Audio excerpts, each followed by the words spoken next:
Hey guys! So I've had this video requested a couple times now, and I think it's a really good idea. So today we're going to talk about musicians' essentials. Keep in mind, I'm a flute player. A lot of these are going to be flute-oriented. Or at least woodwind-oriented or wind-oriented. I don't know a lot about strings. So I'm not going to tell you about rosin and things about bows. I don't know. But this is basics / some flute stuff, and I hope it's helpful. I mean, the first thing is really obvious. I will throw things at you if you do not have one of these in your bag at all times. It should be on your stand during rehearsal, and it should be on your stand during when you practice, and you should mark things. If you happen to have a pencil that doesn't have an eraser, you should also have an eraser. The next thing is, especially if you're in music school, a portable stand. This is obviously in a bag. It is just a typical wire stand. These are super helpful if you are in music school, because stands are really hard to come by sometimes, especially at smaller schools or when, like, every freaking string quartet in the building is rehearsing. That way you don't have to tape things to the wall, which I have had to do. Yeah. The next thing. These lovely friends. I have a separate tuner and metronome, as you can see. You can also get the combined ones, but you should have both. Use them. They are your friends. I think a lot of you guys know this already, but if you don't, you should buy one. You can get them at any music store ever, any music website ever, including specialty ones like Flute World and things like that. They're worth the $20 or whatever investment that you will put in. The next thing. Earplugs. I just have, like, a drug bag of ones that I bought from the drugstore a few years ago. I only really use one at a time because that way I can still hear the ensemble that I'm playing in while not blowing out my hearing. But you can also pay a lot more money and get special ones for musicians that only filter out less of it, and so you can still hear a lot. They're a lot better for playing in ensembles because you can wear both of them and still hear. But I don't play enough piccolo to really merit investing in them. If I were to become a piccolo player professionally, I would. But just having a bag of earplugs in your bag is really great, because if something gets super loud, then suddenly you're not getting blasted. Or if you're playing piccolo, or E-flat clarinet, or piccolo trumpet, or trumpet in general, or percussion, or whatever. Like, anything that's loud, or when you're in a loud rehearsal. Like when we did Pines of Rome, we were in a tiny room, and the brass were playing full out because it's hard to rehearse with not playing full out, and all of the woodwinds ended up playing with earplugs in because we just couldn't deal with the level of loud we were getting. The next thing is I have mine in a lovely little clutch because that way they're not floating everywhere, but a toothbrush and toothpaste, and I have floss as well, but I just have a normal travel toothbrush and, like, a small sized toothpaste. That way, after I eat or something like that, I can brush my teeth quickly and then go play. For those of you who aren't aware, you should basically never play your instrument after eating. Obviously, if you play a string instrument, this is not the same deal. But any kind of food particles, sugars, anything really, can get into your instrument and gunk it up. If you play a woodwind instrument, it can get into the pads and make them stick. If you play a brass instrument, we all kind of know the gross things that can come out of brass instruments when you snake them. And this makes less of that happen. So having a toothbrush, always good. Next thing. I have a very fancy one, which is from my former youth orchestra, and apparently has a lot of stuff in it. But a folder for your music, especially when you're in orchestra or something like that, you get oversized parts, and normally, and normal size folders don't always fit them. Or you just don't get given a folder. At IU we do, but in Toronto we never did, so if you were playing in an ensemble, which we all had to, you had to have your own folder to make sure that your music didn't get destroyed. And remember that when you're in music school, these musics, you tend to be given original parts, which means that you're responsible for returning them in good condition, or else you're gonna have to pay money, and we're all very, very poor music students, so don't do that.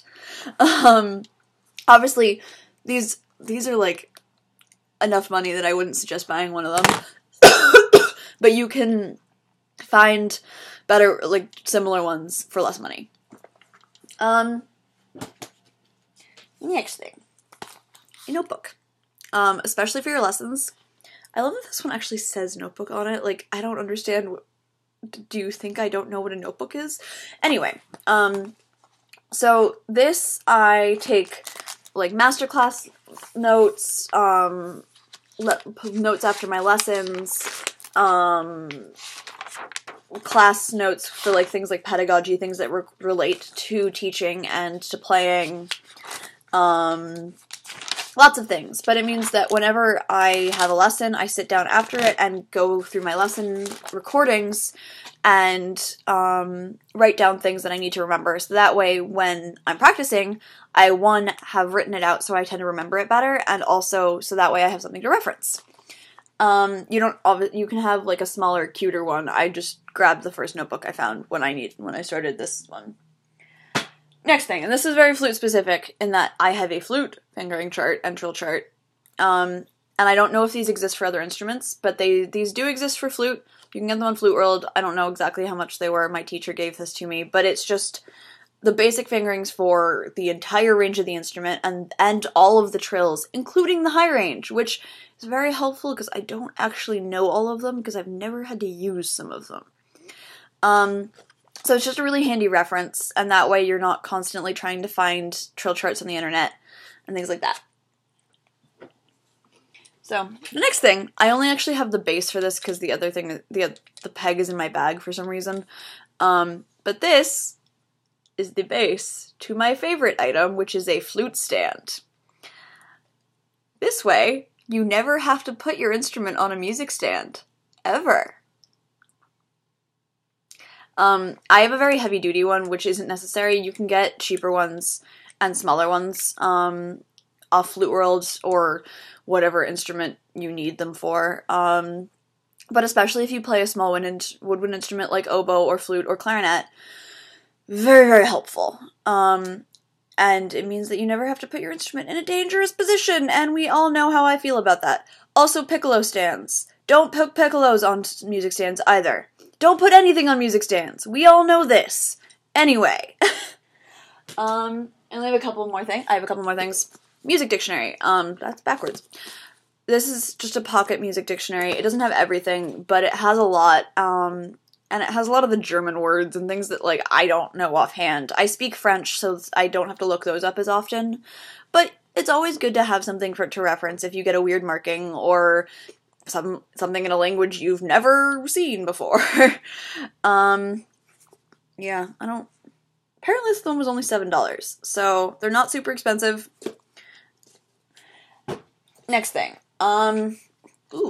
if you are a music major or in music school, this is more vital than if you're in high school or something like that, but a phone charger.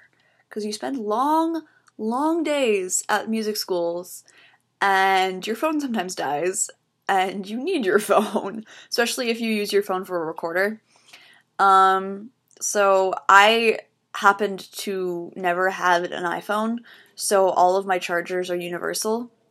If you do have an iPhone, that's harder because I know the chargers are really expensive, but see if you can't scrounge up, like, old ones from your parents or something like that, or buy another one if you really feel that you need to. But having a phone charger in your bag is really helpful.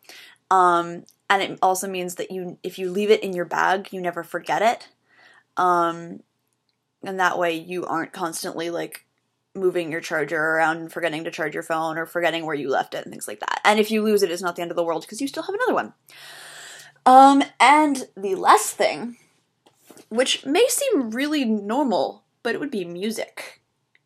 I think I've talked about this before, but it's really, really important that you own your music.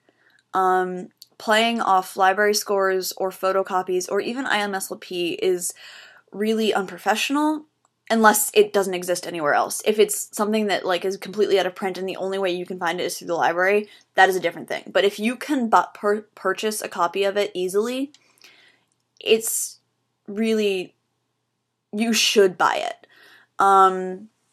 It's part of performance practice that you own the music. It also means that composers get royalties, or the family of composers get royalties, or the publisher gets royalties, but we don't talk about that.